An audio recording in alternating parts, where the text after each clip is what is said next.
Yo, let's go, and this is going to be quite a long video, so there will be timestamps in the description to take you to whatever part of the video you're interested in. I'm going to talk a little bit about potential pre-bis gear, phase 1 bis, talents, spell rotation, but all of this could change. This is still in the beta. Who knows what Blizzard has in store, but hopefully there are going to be more changes because right now it's looking pretty rough for Moonkin. So the gear that they gave us in our template characters had some gear from phase 5, which didn't make sense to me. Like, why would they let us raid test with gear from one of the last phases of the expansion? I think it was to give us a little bit more spell hit, but again, like, why would we test with more hit than we're gonna have? So with this gear, I have 5 spell hit, so we're still 11% from the cap, meaning we have 12% chance to resist. So I was getting consistently 2 resist back to back, sometimes 3 resist in a row, and it's just pretty frustrating when you're spending 3 seconds to cast a Starfire, then it resists, and you cast another one, and it's 6 seconds with no DPS, or you're trying to re-up Fairy Fire, and you have to use Fairy Fire 3 times just to get it up. If we were to talk about Pre-Bis in just phase 1, then we could get 2% spell hit from gear, and it's just going to make it that much worse. So we had 303 arcane damage, which is a little bit lower than what we could get if we got like full Pre-Bis. They didn't really give us a good second trinket, but it would be crit trinket anyways. We weren't fully enchanted either, so we were losing out on intellect from our helmet and things like that. Alright, so for Pre-Bis, there might be a couple of options, but I will explain why I'm going to pick the pieces that I'm going to pick, and also show some alternative picks if you're really trying to grind out. So for the helm, the Crimson Felt Hat, it's just got 9 more spell power than the Dreamweave Circlet, even though it's got a little bit less int and spirit. The 9 spell powers gonna outweigh the intellect and spirit difference, I think. The goggles just has raw spell power, no intellect or spirit or anything, and it's lower anyways. So what we could do is click this random suffix down here and see a whole lot of other options. Eternal Crown of Arcane Wrath. This is going to be a random world drop. I don't remember seeing eternal pieces. I do remember seeing like Master's Hat. Which one way you could farm these is to kill like high level elites, like level 60 to 62 rare spawns. So you could gain 10, maybe 11 spell power, but you're not going to have any intellect or spirit. So I'm not going to choose these pieces for any of the slots, really. I don't think, just because it's so random to actually have one of these pieces drop during phase 1 and for you to actually get it. And for the enchant, really one option, 8 intellect. So for the neck, really one option, the Star of Mysteria, which is one of the 2 pieces that will have spell hit on it. And then if we decide to upgrade it to even just the Choker of Enlightenment, we'll lose that hit for 18 spell power or for 31 spell power if we somehow get the Choker ahead of like a mage or a warlock. So shoulders is another one. We can get 30 spell power from a random BOE drop with no intellect, or we can get 20 from the Burial Shaw with 16 intellect. The PvP shoulders are pretty good as well. 2 less spell power, 5 less intellect, but you're getting stamina and spirit from it, and a little bit of armor, but I will go with the Burial Shaw. And for the shoulder, 5 resist to each different school, or you can just get 5 to everything. The cloak is one of those where the random suffix piece might be worth it to try to farm. It's the Archivist Cape from Strathlive. I farmed this dungeon I don't know how many times in Classic and never saw it drop, so if you're extremely bored, you can try to get this 21 damage arcane, so this won't help out your Wrath, Hurricane, or Insect Swarm, but it has that 4 mana for 5, which might be nice. But other than that, or while you're trying to farm for that, the Spritecaster Cape from BRD, and we'll probably want the 7 fire resist on here instead of 5 to all resistance, just because there's only Molten Core and Ani out. For the chest, it looks like PvP chest will be best. So we've got a couple options here, because it has 1% crit, 21 spell power, and this random BOE world drop has just 1 more spell power but no crit, and only 6 intellect, 5 spirit. We've got 13 intellect on the Field Marshal's breastplate, but who knows how long it's going to take to get this. And we've got a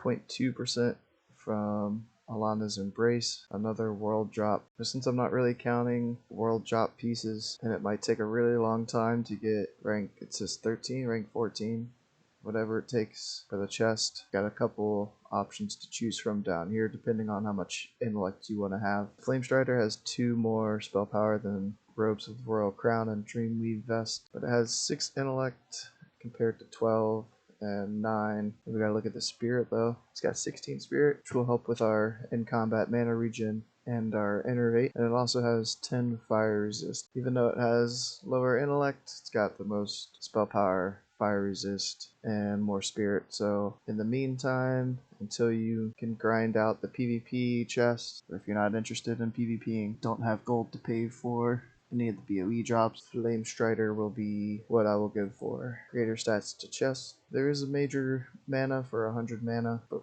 I was kind of squishy in the beta testing, so having a little extra stamina from an enchant will help out. So the wrist is going to be one that's going to be a grind to get, because we've got the arena wrist guards here with 1 crit, 6 spirit. None of the other pieces have crit or spell power. It's all just intellect, a little bit of spirit, and some stamina. So this is one that we kind of have to get either one of these pieces, luckily off the auction house, or do the Lord Incendious grind in BRD, which there's 2 that have the same stats except for one's leather, one's cloth. So stats wise, if you are lucky enough to get either one of these, having the extra 10 fire resistance is going to help out. But if you'd rather go to Strath or Sunken Temple, there's 2 other bracers that have 21 arcane damage as well. And I think we will be able to solo Incendious. Not so sure about the Unforgiven or the boss in ST. Slap some 7 intellect on those. So the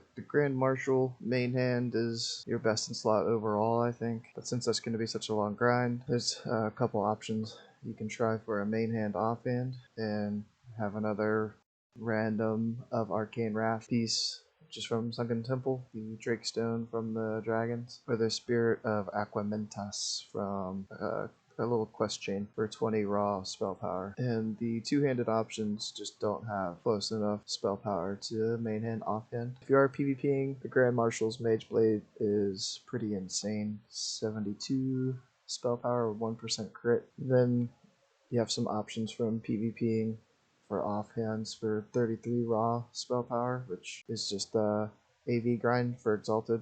So I guess I'll switch that. That's not too hard. And if you want 1 extra spell power and 3 mana per 5 for your Starfire and Moonfires, you can get the Arcane offhand. But I'm usually one for raw spell power instead of just for 1 school, so me personally, I'll go for Therazane's Touch. We've got 30 spell power on there. For the gloves, we've got Hands of Power. If you really like fire resistance, you can get the Bloodfire Talons, or if you're just stacking arcane damage, you could try for the Slaghide Gauntlets of Arcane Wrath. So you'd be getting 5 extra arcane damage by farming those, but again, no intellect, no spirit, and this won't help out your nature spells. So for the gloves, you could say that there's not really an enchant, or if you're an herbalist, probably your advanced herbalism, but check out this dodge chance percentage change when we get that greater agility. Boom, like 0.4% dodge right there. For the waist, can't really get anything other than the Banthok Sash. It's got that other 1% chance to hit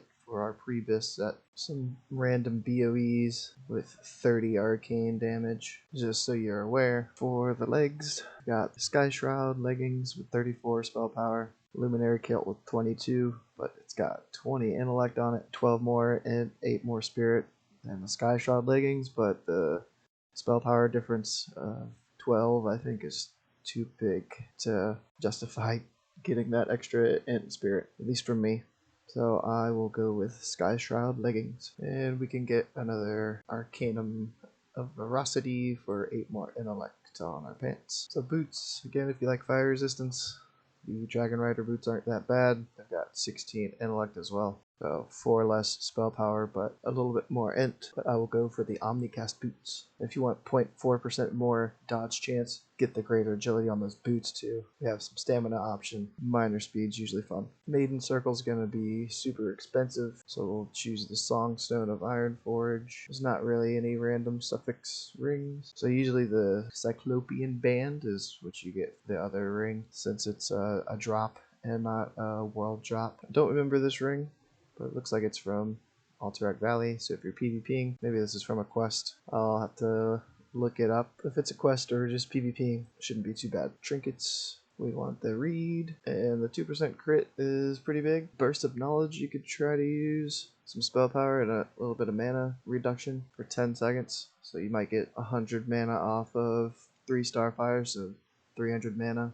So 1 extra Starfire use out of that. But the Reed and the Beast is what I'm going to choose for me. So I've got my Pre Bis planned out, a couple of changes, like the weapon and chest and stuff, maybe if we're doing a lot of PvP. We're a little over 300 arcane damage, only 2% spell hit, and in Moonkin Form we have a little over 10.5 spell crit. Our mana we're about 4,400, so with King's, Arcane Int, and Mark of the Wild, it gives us about another 1,000 mana, so about 5,400 mana, which isn't that much. So we go over to the talents here. Got 5 out of 5 improved Wrath, 5 out of 5 improved Moonfire, which we'll get back to this. 3 out of 3 Shapeshifter, 2 out of 2 Nature's Reach. And even with 3 out of 3 here, it still cost 305 mana to go into Moonkin Form, which is pretty expensive to shift since we'll be having to shift a lot. Then we go down to Vengeance, 5 out of 5. Improved Starfire, 5 out of 5. Moonglow, reduce the mana cost of Moonfire, Starfire, all that stuff, 3 out of 3. Nature's Grace, 5 out of 5. Moon Fury, and Moonkin Form. You can go to the Resto tree, get improved Mark of the Wild. I usually cast Regrowth as a healing spell, so to have 70% chance to avoid pushback, I will go with Nature's Focus instead of improved Healing Touch. And then 3 out of 3 Reflection. So we've got 3 points left. I'll talk about Insect Swarm here in a second. So it used to be all 3 in Improved Thorns, but if we want to pick up Insect Swarm, we gotta drop one of those points, move it over here. The thing with Insect Swarm is it's not like TBC, if you've been playing TBC, like I have. You can't be in Moonkin Form and cast Insect Swarm. It's gonna pop you out, and then I would have to Moonkin Form for 305 mana and a global cooldown to get back to have that 3% spell crit. It does pretty good damage though, for it taking just a global cooldown to use, and it's a lot less mana than a Moonfire. So will we want it in our rotation? It's kind of hard to say. There's some fights, like I did Molten Core, the first boss, I forget his name, but it's a heavy decurse fight, so not going to really be in our Moonkin Form for that fight anyways, so we could be Insect Swarming, Moonfiring, and removing Curse during that fight, because we can't remove Curse in Moonkin Form either. So those 2 things I think need to be changed. Along with Innervate, we can't Innervate in Form either. So going back to having to switch out of Form to do those 3 spells is just, it's not fun. It's a huge mana drain, it's a huge DPS loss. So that's what's been kind of holding me back from saying, yeah, absolutely, I'm going to be playing Season of Mastery. So some of the spells, like even Bark Skin, you use that and then it adds 1 second to your casts. So if I'm Bark Skinning and then Starfiring, it's going to be a 4-second cast. Alright, rant over. I kind of forgot where I was. We've got our talents here, but back to that. Improved Moonfire increases the damage and crit strike chance of your Moonfire by 10%. So we had 10% from our gear. We get another 10% from our talent here. So we're looking at 20% chance before, raid buffs, which might give us an extra 1% from the intellect and kings and stuff like that. But that's 10% more chance to crit than any of our other spells. So that, and just its damage overall, it just makes Moonfire like our best damage spell in Classic now. So there's a couple ways to deal with the mana issues. You can down rank and use rank 1. Really, it's just like the It's 387 damage less than Starfire, like at all times. So as you get more spell power, rank 1 Starfire is going to get the same amount of added spell power. So, it's not going to be burning your mana. It's 86 mana. When you have Blessing of Wisdom on you and your raid buffs, you're not going to see your mana bar moving that much just spamming rank 1, but it's not fun. So they could also change this like they did in TBC and change the coefficient to where it's not increasing from 1 spell power like it is now. Like, do I want to see them change the rank 1? Yes, but only if they're going to be giving us either like better gear or changing some kind of aspect to our mana regen. So another little rotation I was doing a little bit just out here in the open world. Didn't really get to try to see how it's going to work in like raid, but let's assume this guy is a boss. We will Fairy Fire and then Moonfire. If it doesn't crit, then we're just going to spam rank 1, and it's still going to have the tick of the max rank Moonfire. The damage tick is not going to get overridden by using the rank 1. So we can get our Nature's Grace proc and then use a Starfire. So we'll Fairy Fire, Moonfire doesn't crit while it's ticking.